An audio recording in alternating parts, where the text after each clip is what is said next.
à coup sûr, il y aurait un choc sur le plan économique qui serait ressenti ici dans la province. Pourquoi? Parce que la Saskatchewan exporte plus de 27 milliards de dollars de marchandises par an vers les États-Unis. C'est presque 55% de ces exportations totales, donc plus de la moitié.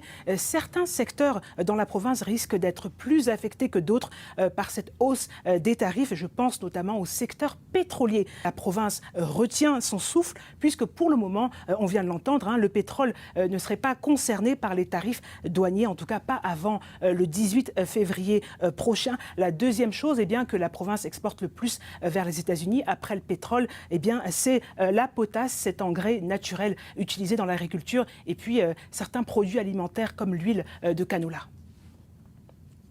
Et le Premier ministre Scott Moe, lui, il veut éviter une guerre commerciale avec les États-Unis. Absolument. Il a déclaré d'ailleurs faire front commun avec le reste du pays.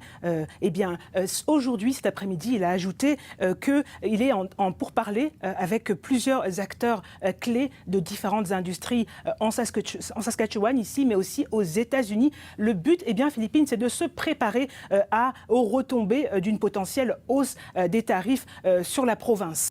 But doing what we can do to buffer the impacts of tariffs should they come on, but to ensure we're doing the very best to have those tariffs removed sooner rather than later. That's why in about a week and a half I'll be in Washington, not only with my other provincial counterparts, but I'll be in Washington likely a few days prior to that as well, engaging with the contacts that we have built here in Saskatchewan.